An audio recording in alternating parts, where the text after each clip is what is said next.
Olá, bem-vindo ao canal Boa Semente. Eu sou o pastor Júlio César e hoje nós vamos fazer uma retrospectiva ebd.com. Nela a gente vai fazer um apanhado, um panorama de todas as lições que nós vimos ao longo desse ano de 2019.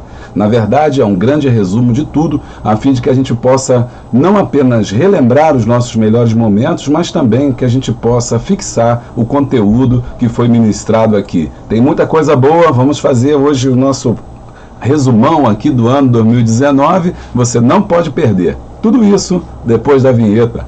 Roda a vinheta.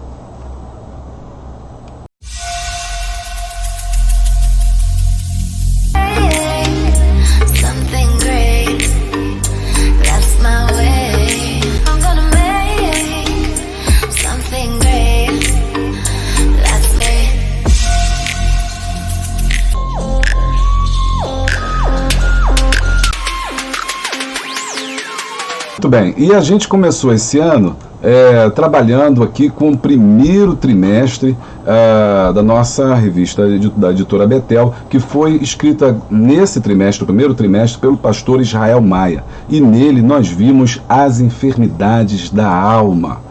As enfermidades da alma. Irmãos, foram sensacionais essas lições, foram então esse trimestre em que acompanhou-se ao longo desse tempo falando sobre vencendo a adversidade, enfrentando o sentimento de solidão, tratando de comportamento persistente de desobediência, enfrentando o transtorno do sono, do medo, os traumas da vida, enfim. Naquele momento, quando começou o ano, já se percebia que vinha muita coisa boa por aí. E aí nós aqui do quadro ebd.com, canal Boa Semente, tratamos de convidar algumas pessoas que têm essa vivência nessa área, psicólogos, psiquiatras, pessoas capacitadas para lidar com a enfermidade da alma, foram entrevistados a fim de que pudesse trazer para o povo de Deus, né, conhecimentos mais balizados sobre isso. Dá uma olhada.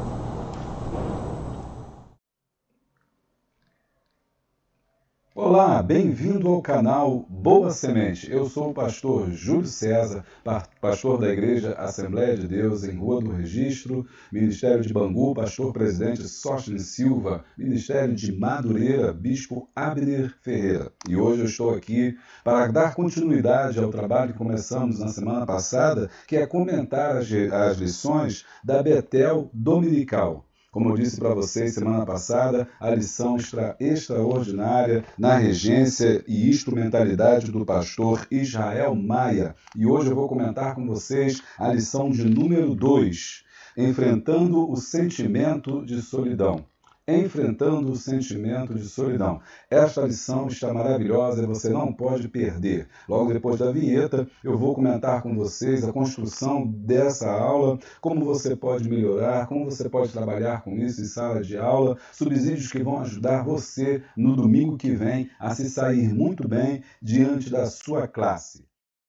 Uma resposta diante dos problemas, crises e situações. Isso faz com que ele libere esse hormônio em quantidade, logo após fazendo também com que uma grande descarga de adrenalina no sangue, que prepara o corpo para fugir ou para correr. Quando uma situação ela não é real, ela é imaginária, está apenas na imaginação da pessoa, o corpo é impactado por todos esses hormônios e logo depois ele começa a sofrer danos físicos, que são doenças psicossomáticas, que ele pode vir a desenvolver por causa do transtorno. As práticas para diminuir os sintomas são exercícios físicos, psicoterapia, dieta saudável e equilibrada e meditação na Palavra de Deus, para que essa pessoa possa alcançar êxito e sair desse quadro clínico. Está participando aqui do Boa Semente. Olá, meu nome é Marcos Ebenezer, eu sou pastor evangélico da Assembleia de Deus de Bangu, Ministério de Madureira, igreja que tem como pastor-presidente o pastor Sóstenes Silva e sua esposa a pastora Maria Cláudia, a quem eu desde já quero deixar aqui o meu grande abraço, a minha palavra de bênção na vida deles. Para mim é uma alegria, é uma honra estar aqui, estar participando desse tema, dessa lição de número 7, um tema muito interessante, esclarecedor, porque ele trata a respeito da bipolaridade, reconhecer e lidar, porque não basta apenas você reconhecer, você precisa aprender a lidar e ir em busca da situação. A gente vai falar às vezes sobre bipolaridade. Tem gente que às vezes pensa que bipolar é uma pessoa que ela tem um comportamento quando ela está fazendo um determinado tipo de trabalho, atividade, e de repente quando ela está num outro tipo de atividade, ela muda a sua maneira de ser, e as pessoas dizem assim, e essa pessoa é bipolar, porque ele muda completamente o comportamento dele quando ele está atuando em alguma responsabilidade. Só que a bipolaridade não trata isso. A gente sabe que, comparado às 4 estações do ano, que a gente tem primavera, verão, outono e inverno.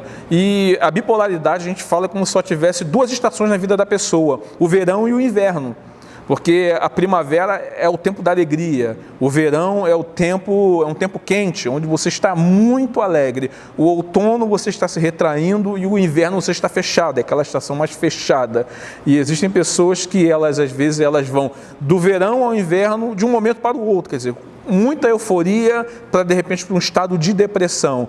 É necessário que haja uma investigação, uma consulta a um psicólogo, uma consulta médica, para que ele possa identificar esse comportamento que ele está tendo.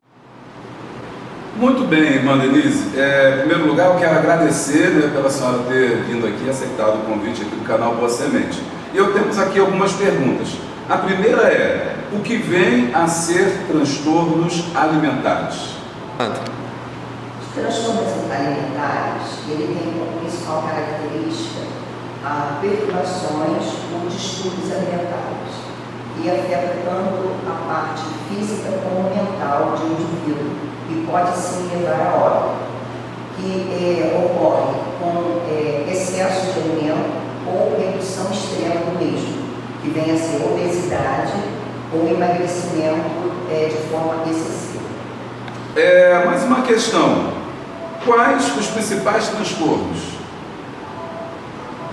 Os principais transtornos que a revista também aborda seria anorexia, que até perda de peso, seria induzida ou voluntária, na qual o indivíduo se vê sempre acima do peso, mesmo que ele esteja no peso correto, ele sempre se vê acima do peso, levando isso a ações extremas. O indivíduo ele tem uma visão distorcida de si mesmo, ele se vê sempre acima do peso, ainda que não esteja. Isso leva a que ele tenha algumas ações preocupantes, como uso de laxantes, diuréticos, indução ao vômito e prática de exercícios excessivos. Isso leva o indivíduo a ter outras agravantes que venham fazer com que ele venha ter uma perda de peso desnecessária. Um dos transtornos também muito importante é a bulimia, que vem da palavra grego, que vem do grego, que é bons, que seria boi, e limos, que é fome, ou seja, fome de boi, que literalmente a pessoa come de uma forma abusiva, em excesso. Após ela comer em excesso, vem o arrependimento compensatório, que da mesma forma, como a anorexia, ela utiliza de alguns artifícios, como laxantes, como vômito induzido e outras coisas que ela venha eliminar desse excesso. E também a atividade física em excesso, também, como a anorexia, a bulimia também pode chegar a óbito devido às causas que ela vem ao longo do tempo proporcionando.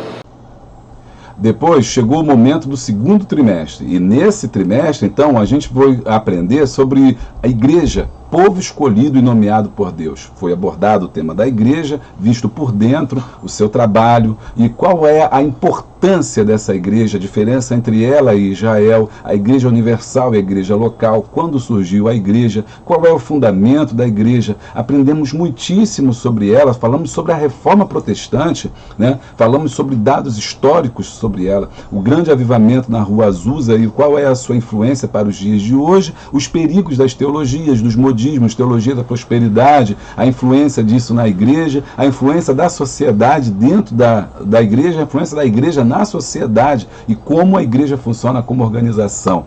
Olha, e terminando esse trimestre, o segundo trimestre, falando de Antioquia e Filadélfia. igrejas que são basilares para o pensamento cristão presente.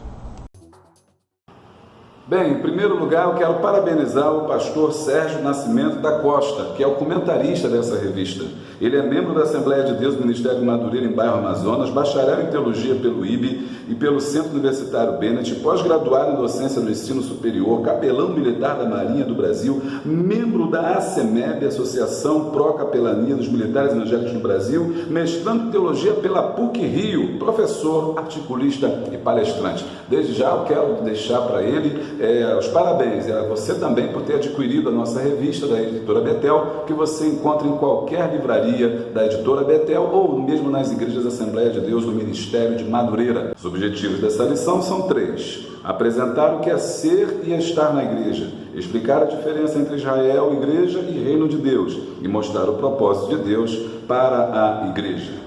O autor começa no ponto 1, definindo a igreja. Para entendermos o plano divino, devemos antes saber quem somos nós como igreja, o que consiste em ser igreja e estar na igreja.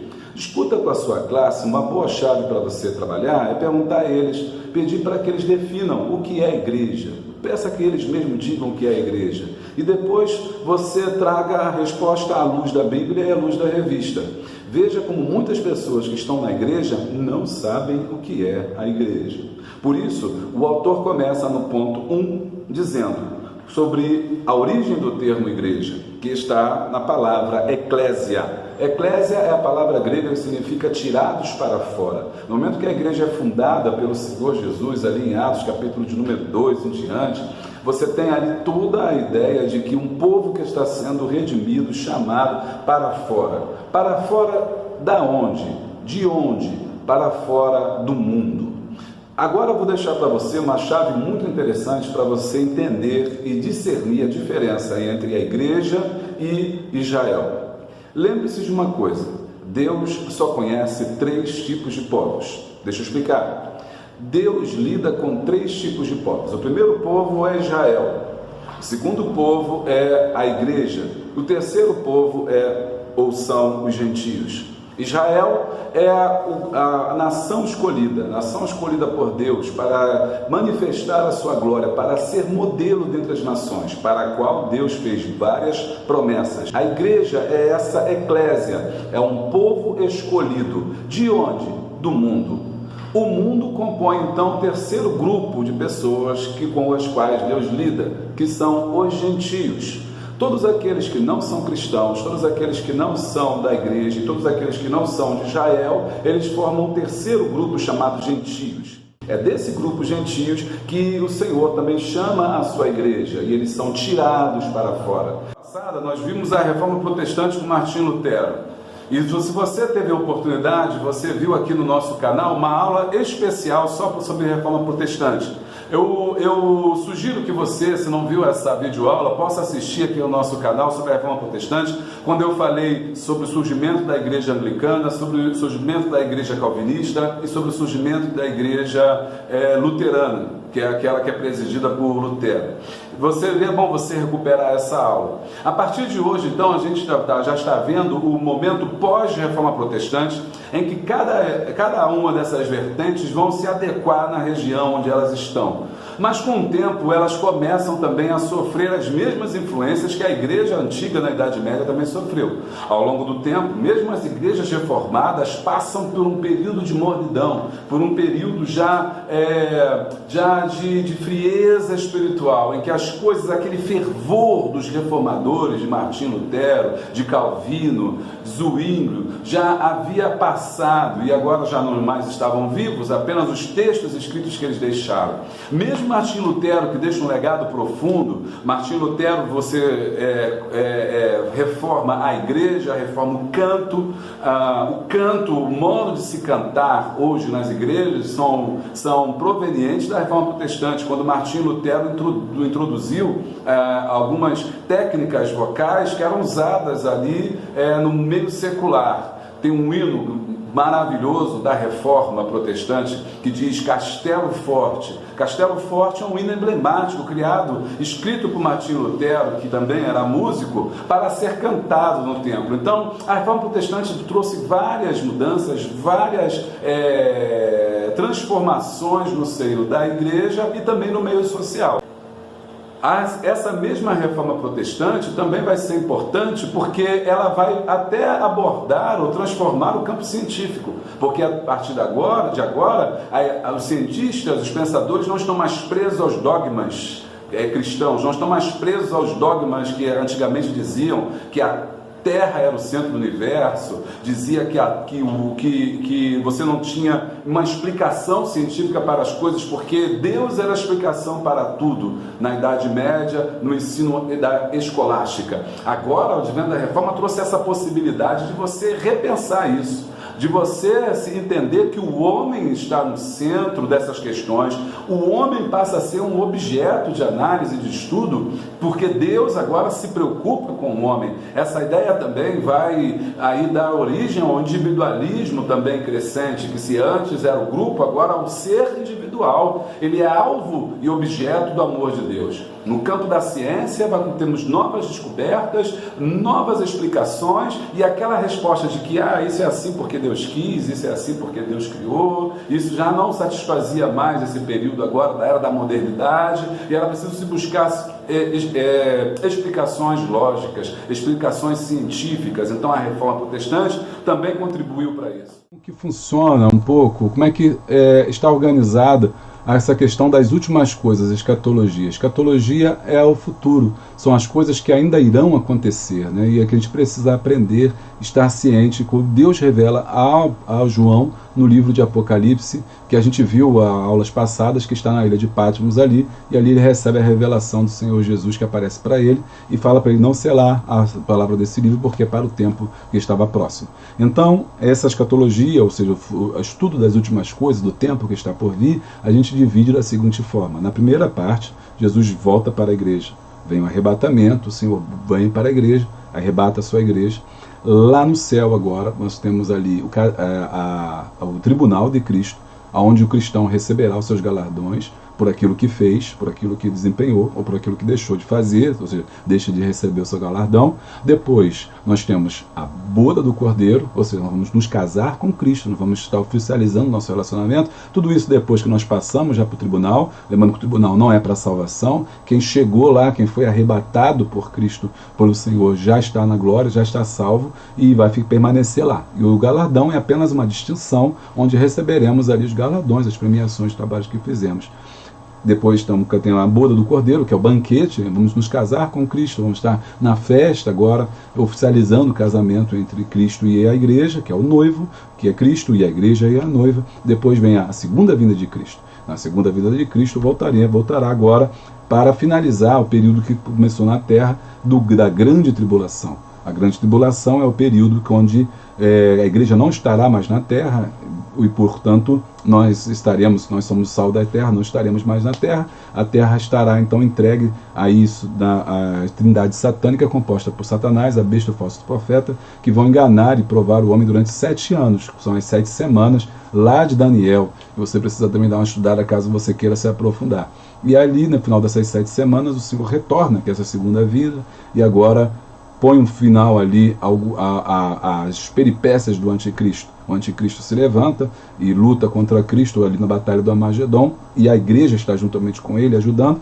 Cristo vence, Satanás é preso por 1000 anos. Durante esse período de prisão de Satanás, a igreja está reinando com Cristo aqui na terra, né? Está reinando aqui na terra durante 1000 anos de paz e felicidade. Depois desses 1000 anos, Satanás é solto, e aí seduz o homem novamente cai na armadilha aí na lábia de Satanás e deixa-se levar por ele, e por conta disso tem a nova batalha, e nessa batalha ele é preso novamente, é vencido nessa batalha, e vem o trono final, o juízo final. Não confundir com o tribunal de Cristo. O tribunal é para julgamento, o juízo, quem comparece ao juízo já está condenado. Então todos aqueles que não aceitam a Jesus, que negam a Jesus, que não estão ali com Deus, também que Israel que não se converteu, todos aqueles que não creem ao Senhor e tal, e se levantaram contra Deus e por aí vai, vão comparecer durante o juízo final. Dali vão ser lançados no lago de fogo de enxofre e nós iremos para a Nova Jerusalém. A terra será restaurada, é promessa para Israel, e a igreja irá para a Nova Jerusalém. Então, bom, e aí chegamos ao terceiro trimestre, e quem veio comentar para nós foi o bispo Samuel Ferreira. E aí tivemos, irmãos, uma das revistas também desse ano, todas elas maravilhosas, mas não podia cair o padrão, e não caiu realmente. Nós fomos para o terceiro trimestre trabalhando com Lucas, uma exposição bíblica e cristocêntrica. Meu irmão, foi uma abordagem sobre o Espírito Santo, o poder de Jesus sobre os demônios, a autoridade de Jesus, discipulado dirigente, o valor do indivíduo, que você poderá ver aqui um pouquinho, o dever de orar sempre, a Páscoa, a crucificação, as mulheres no testemunho da ressurreição de Cristo Jesus. Nosso bispo passeou pelo livro de Lucas, desvelou o livro de Lucas para nós, trouxe a sua importância desse livro, do estudo dela, centralizado no Evangelho, e a sua importância para o nosso crescimento enquanto cristão. Eu, na verdade, fiquei surpreso com o que eu aprendi no livro de Lucas e como eu pude crescer através dele. Tudo isso no terceiro trimestre. Nós fomos impactados por essa exposição bíblica e cristocêntrica do nosso bispo Samuel Ferreira, pastor presidente ali da Assembleia de Deus, do grande Assembleia de Deus do Brás. Essa lição de hoje, Evangelho de Lucas, lição número 1, Lucas e o seu Evangelho. O Evangelho de Lucas, ele é sensacional, e a primeira questão que nos chama a atenção é o seu autor. O autor é Lucas, como o próprio nome do livro diz. A sua profissão, ele era um médico, escreveu isso em 58 a 63 depois de Cristo.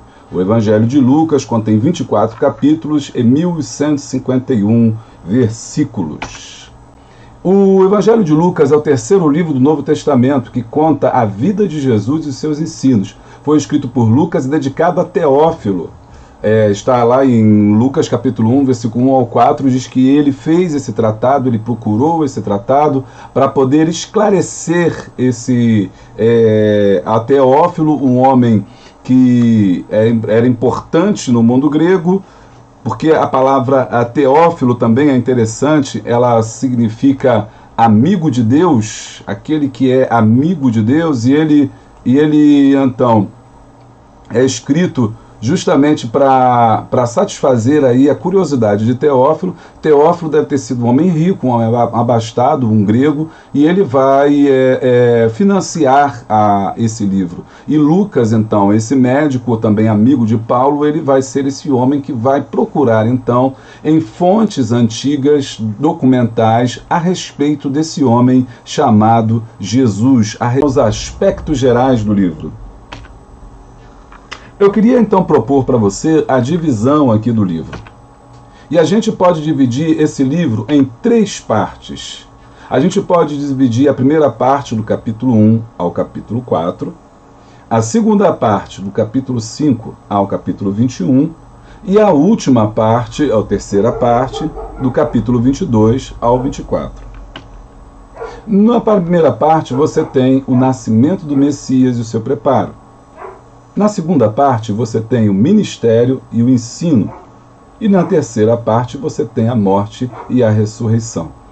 É curioso você notar e chamar talvez a atenção para o fato de que do primeiro capítulo 1 ao capítulo 4 é a fase do nascimento e toda aquela preparação de Jesus, e dá um salto praticamente nesses 4 capítulos de 30 anos, porque Jesus só começa seu ministério a partir dos 30 anos, do capítulo 4, quando ele é batizado no Rio Jordão. O Evangelho de Lucas para a sua mensagem e para também a atualidade da mensagem dele hoje. E a gente, então, continuando isso, então entrando já na nossa lição, a gente precisa perceber a importância dele para os dias atuais. Para isso eu dividi hoje mais ou menos não, basicamente, né, o texto da nossa lição mesmo, para que você possa entender, tá bom? A gente vai ter aqui, então, 1.1, valor do indivíduo, vamos falar sobre isso, o valor da humildade, o valor dos pobres e marginalizados, que é muito importante no Evangelho aí de Lucas, né? Essa ideia dos pobres e marginalizados, as condições necessárias para ser discípulo, o preço da renúncia, né? Que no caso aí seria a cruz, o cálculo necessário, ou seja, o que é preciso para ser discípulo, e a importância do discípulo como o sal da terra, né? Fundamental para o cristão. Depois, no 3, ele fala sobre o valor dos perdidos, né? Como que é importante esses perdidos aí para Cristo, para o Senhor, qual é o valor que ele tem, e aí ele fala sobre as 3 coisas perdidas, né? Que é a ovelha perdida, a dracma perdida e o filho pródigo. O efeito que poderia causar em sua reputação. Que coisas lhe mantém afastado de gente necessitada de Cristo? Seria uma boa pergunta para a nossa aula, para a sua aula. E para a gente entender o contexto do capítulo 14 e o 15, que o autor vai relatar, vai conversar com a gente, o bispo Samuel Ferreira vai falar, é importante a gente perceber o seguinte, qual é o contexto da época, né? E o contexto principal que essa época tem mostrado, como eu falei lá nas primeiras lições, é de muita pobreza, de muita mendicância, de muita necessidade, desamparo social, pessoas que eram excluídas pela sociedade por serem doentes, enfermas, eram excluídas economicamente porque Israel estava passando por uma crise financeira muito forte, que tinha perdido a sua autoridade, autonomia política e econômica e também social, por conta do domínio do Império Romano, altos impostos cobrados aí pelos romanos, e por isso aí o ato que eles tinham de cobrar esses impostos das próprias pessoas que moravam ali, usando próprios moradores locais, no caso eram chamados de publicanos, e aí, como você viu semana passada, tem 2 exemplos claros aí. Mateus é um publicano, ou seja, publicano é um título daquelas pessoas que cobravam impostos para Roma, e também Zaqueu, também um outro publicano, e depois Jesus fala sobre um publicano, talvez hipotético, que vai orar no templo e se vê como alguém miserável, enquanto aquele que estava do seu lado, um fariseu, se julga como santo. Bom, então esse é o contexto da época. Do outro lado da questão religiosa, você tem toda uma exclusão religiosa, porque os pobres não poderiam conhecer a Torá, não conheciam a lei. E por não conhecer a lei, eles eram desde já excluídos, porque eles não conheciam a lei, não tinham contato com a lei, não sabiam o que era a lei. Então a própria lei usada, interpretada dessa forma, já excluía essas pessoas, embora não fosse a lei que os excluísse, mas a lição, a interpretação dos doutores da lei que fazia com que eles fossem excluídos. Por exemplo, nesse momento você tem a interpretação da lei, e a interpretação da lei valia muito, e quem fazia a interpretação da lei eram os rabis. E então eram eles que interpretavam erroneamente a lei e usavam-na para excluir essa massa pobre, essa massa da população aí que era deixada de lado. E nesse sentido, então, esses pobres estão afastados aí dessa religião. Nós vimos também que eles não tinham acesso ao estudo, à cultura, né? Não era todo mundo que podia estudar. Nós vimos que não tinha escola, os médicos os professores eram praticamente pessoas que trabalhavam de forma autônoma, e esses médicos, esses professores trabalhavam como quase particular, trabalho particular. Muito bem. Quando Jesus agora está presente nessa região, que é a região ali do Oriente Médio, da Palestina, do tempo de Jesus, há essa pobreza muito grande, há essa dificuldade social muito forte, há uma carestia, há uma revolta também muito grande por parte dessa camada da população judaica empobrecida por causa dessas questões sociais. Então, de vez em quando você tem várias revoltas, vários levantes, e para tentar impedir essas revoltas e levantes, os religiosos da época, os fariseus, saduceus, os sumos sacerdotes também, eles dominavam o povo, dominavam essa população, essa elite religiosa, que também representava uma elite política, de certa forma, dominava essa população para que ela não se revoltasse, porque se caso eles se revoltassem, Roma então interviria com força, e o Império Romano era muito forte, o exército era muito grande, e estava presente também na Palestina, em cada local desse. Além disso, ele tinha contato com os grandes governadores. Por exemplo, Herodes, apesar de ser judeu, ele também faz essa jogada política. É alguém da elite que vende o seu próprio povo para o povo, para os romanos. Né, não eram vistas muitas das vezes, não eram levadas em conta, mas estavam lá presentes no ministério de Jesus. E elas são essas mulheres que vão estar com Jesus junto nesse momento tão dramático. Elas vão até o sepulcro. Quando isso acontece? E aí o primeiro ponto que eu quero destacar, né, a importância disso aí, é que elas vão no momento crítico. Enquanto os discípulos estão dormindo, as mulheres estão de pé. O que eu aprendo com isso? Que o papel das mulheres foi fundamental no ministério de Jesus. E que muitas das vezes nós, nas igrejas, não damos valor ao papel das mulheres. Ainda existem pessoas que acreditam que as mulheres têm que ficar caladas na igreja, que é uma interpretação errada do que Paulo está falando ali aos Coríntios. Tem todo um motivo para que Paulo esteja falando aquilo, porque no conceito daquela época as mulheres não podiam falar em público. Isso não é uma doutrina, isso é uma questão de um costume local, para aquele momento, para aquela época e para aquele período. Mas na verdade o que é importante é saber que essas mulheres sempre estiveram presentes no ministério de Jesus. E enquanto os discípulos, mostra isso para a classe, o contraste dos discípulos dormindo com medo e as mulheres acordando cedo para ir até o sepulcro. E elas não vão ao sepulcro porque imaginavam que Jesus tinha ressuscitado. Elas vão ao sepulcro para cuidar do corpo de Jesus, como era um costume daquela época.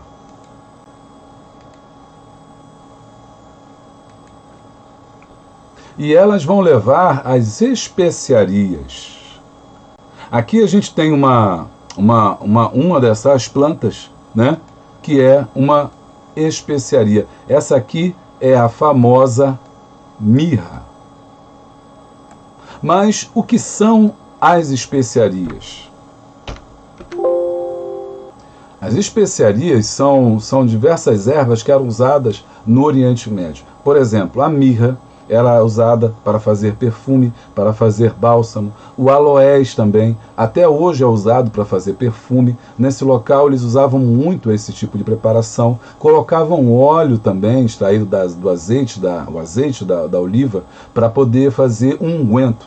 Então, depois que macerava tudo, todos esses ingredientes, a mirra, o aloés e outras propriedades mais que eram preparadas, eles chegavam então e faziam um unguento. E esse unguento era importante porque ele era passado nos machucados, né? Outro elemento também usado, também da época, era o nardo, é uma outra planta típica da região do Oriente Médio. E é usada por conta das suas propriedades curativas. Elas servem, né, para curar, elas servem para passar em machucado, para passar em machucadura, né? É o bálsamo que faz cicatrizar, porque tem propriedades medicinais. E também é usado, às vezes, né, para se passar no corpo do morto. Para quê? Para que o cheiro do morto não exale, não fique aquele cheiro horrível e impeça que o corpo se deteriore mais rápido. Depois de passar o unguento no corpo do morto, lavar o corpo do morto primeiro com salitre, depois passar esse unguento no corpo inteiro e enfaixar. Você vê um exemplo desse como no caso de Lázaro. Lázaro estava morto há 4 dias e ele estava enfaixado. Por que ele estava enfaixado? Porque o seu corpo havia sido preparado, né? Então foi passado, né, tudo esse unguento, essa especiaria, seu corpo foi lavado, foi passado a especiaria, esse perfume, esse óleo que ficou impregnado no corpo e depois passou-se a faixa e ali ficava o corpo ali aguardando. Foi essa a ideia que as mulheres tiveram. Elas simplesmente queriam cuidar do corpo de Jesus. Que carinho, né? Que amor. As mulheres estão sempre aparecendo como aquelas que cuidam, né? Aquelas que zelam, aquelas que estão próximas, aquelas que têm um cuidado do corpo do Mestre. Que bênção quando nós podemos ter pessoas que cuidam do corpo do Mestre. E hoje quem é esse corpo? Hoje o corpo é a igreja. O corpo do Mestre hoje é o corpo de Cristo. As mulheres estão trabalhando. Você pode observar na sua igreja quantas mulheres estão trabalhando. Quantas mulheres estão na escola bíblica dominical, são professoras de EBD, desde as criancinhas lá, do infantil, juvenil, adolescente, juniores, até os jovens, as mulheres estão trabalhando. Seja no grupo de CIB, o grupo de irmãs, eu não sei qual o nome que se chama aí onde você está, qual é o nome que se dá, se é círculo de oração, se é grupo de senhoras, eu não sei, mas as mulheres são parte fundamental do corpo de Cristo. Aí já está a primeira chave aí para você trabalhar. Já no finalzinho, como se não bastasse, e depois de impactados aí por todo esse conhecimento que foi trazido ao longo do ano, preparando para o que vinha no final, no quarto trimestre, nós tivemos o tema brilhante que foi apologética cristã. Né? E aí ficou por conta do pastor Joabes Rodrigues do Rosário encerrar esse ano com chave de ouro, trazendo para nós aspectos importantes aí da fé cristã, de como nós podemos estar preparados para responder aí sobre a necessidade diante das pessoas que questionam a fé cristã. E aí nesse trimestre nós vimos que temos que estar preparados para responder sobre a fé cristã, revelação divina e razão como dádivas de Deus. Estudamos o único Deus transcendente e eterno. Vimos esses conceitos tão importantes de transcendência, de eternidade, como Deus se relaciona com o homem. Vimos a evidência, né, da criação, a evidência, a veracidade da Bíblia, provas internas, externas,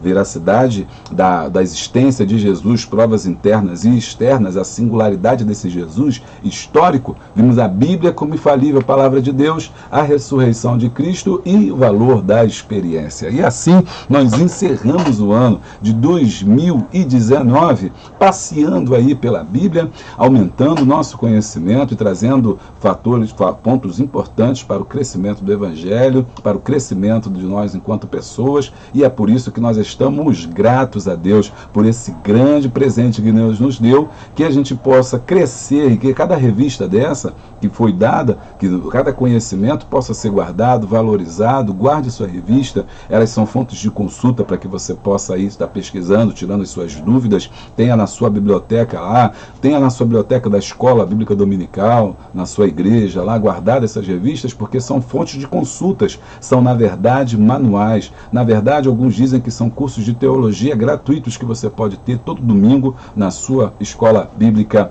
Dominical. Pastor da Igreja Assembleia de Deus em Bangu, Ministério de Madureira, meu pastor presidente é o pastor Sóstenes Silva, e hoje eu estou aqui para comentar a primeira revista do quarto trimestre da editora Betel, que está sensacional. E eu vou estar conversando com vocês hoje, apresentando aqui a nossa revista desse trimestre, e eu escolhi esse local hoje, ao ar livre, para fazer uma aula especial voltada aí para você que está nos acompanhando, que acompanhou ao longo desse ano, e vamos encerrar com chave de ouro. Também vou falar para vocês sobre o livro aqui do autor, que é o Joabes Rodrigues do Rosário, que é um livro indispensável para você que está trabalhando com escola bíblica dominical aí na sua igreja. Então, deixa eu primeiro comentar com vocês, me apresentar para vocês entenderem por que eu estou apresentando esse tema da editora Betel, também como os outros trimestres. Eu sou formado em História, sou doutor em História, mas a minha formação no doutorado, ela foi em Ciências e da Saúde. Então, é o meu lado trabalhar com História da Ciência. E desde então eu tenho procurado juntar a minha questão profissional como doutor em História da Ciência com a questão da religião, porque também sou pastor.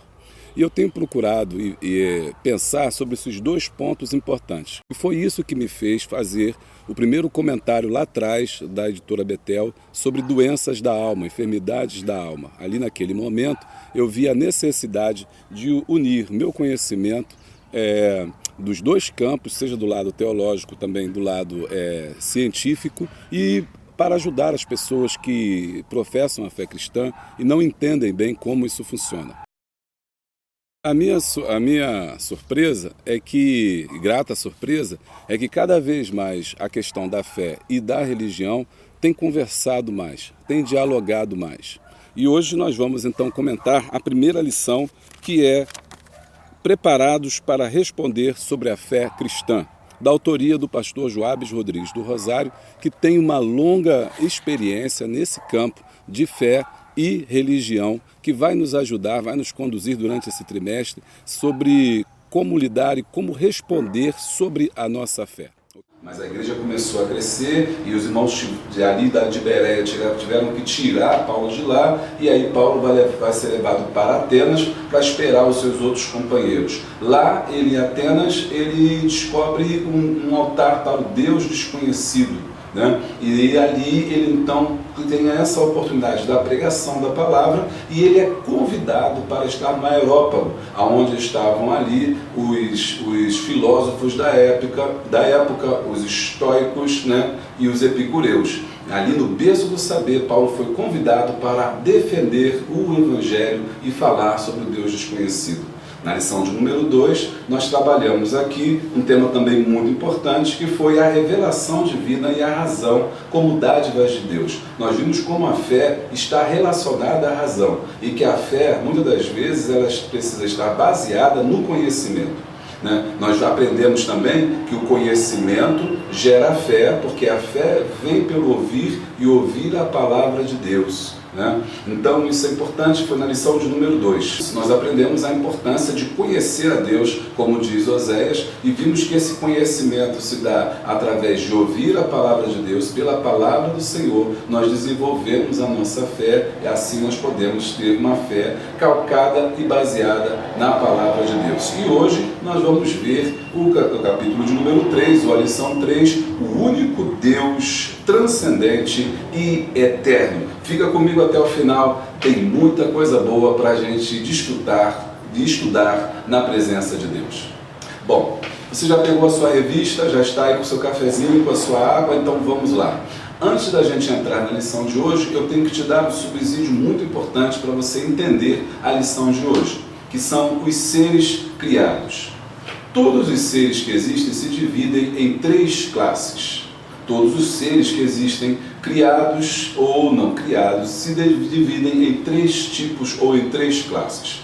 O primeiro tipo de ser são os mortais.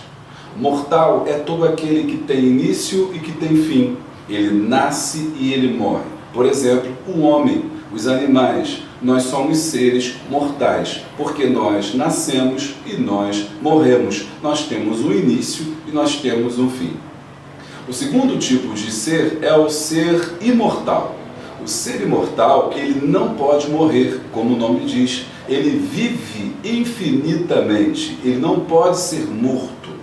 Mas a diferença é que ele tem um início, ok? Então ele é criado. O imortal, ele em algum momento, ele passou a existir. Em algum momento ele foi criado, mas ele viverá ou existirá para sempre. Um exemplo são os seres espirituais, os anjos, os querubins, os serafins, os espíritos, né? Os espíritos malignos, os demônios, todos eles que são seres espirituais, eles foram criados em algum momento, mas não podem morrer, por isso eles são chamados de imortais. O último grupo de ser são os eternos, e a diferença dele é que ele não tem início e ele não tem fim. Ou seja, ele sempre existiu. Ele não foi criado e ele não pode ter fim. Ele não teve alguém que o criou, que o fez, e ele também não pode deixar de existir. Ele sempre existiu, por isso ele é eterno. E aí você que é um estudante da Bíblia já sabe que esse ser só pode ser Deus. Deus é o único que é eterno. Ele existe por definição. Ele criou os seres imortais, ele criou os seres mortais, ele criou todas as coisas, e a criação dele se revela, como nós vimos lá na lição de número 2, né? A Salmo 19, se revela através da natureza, se revela através da sua palavra e se revela através de Jesus. Beleza? Então você já conseguiu entender aqui os 3 níveis, os 3 grupos de seres: seres mortais, seres imortais e ser que é eterno. E aí na categoria da eternidade você tem Deus Pai, Deus Filho e Deus Espírito Santo. Os três são um só e os três são eternos. Jesus não foi criado, Jesus existe por definição. A Bíblia diz que ele existe desde o princípio, ele já estava na criação. Então Jesus não foi criado porque ele é Deus. Bom, o tempo ele lida com a categoria dos mortais. Nós mortais, os homens, os animais, os seres que estão na terra, eles só que são mortais, lidamos com a categoria chamada tempo. Então, e a lição hoje ela lida justamente com isso, com a criação do tempo, o momento em que o tempo começou a existir, o momento que o tempo começou a marcar. Nós mortais estamos submetidos à categoria tempo, mas Deus, que é eterno, ele está acima do tempo, ele está fora do tempo, ele está no tempo, no seu próprio tempo, o tempo de Deus, o tempo Kairos, o tempo da sua divindade, da sua vontade. Nós mortais é que estamos nessa categoria chamada tempo. E por que eu estou te esclarecendo isso? Porque o autor ele vai lidar com a lição de número 3 sobre esse único Deus que é eterno e transcendente.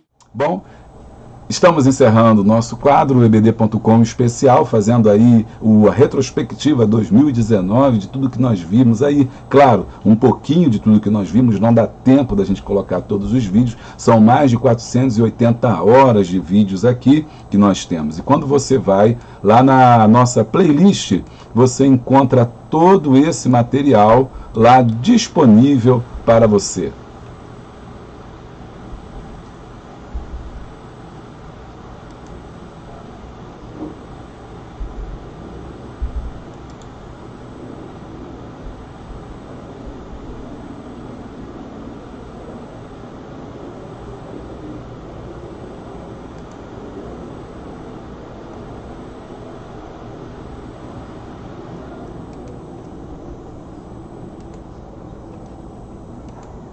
E bom, e se você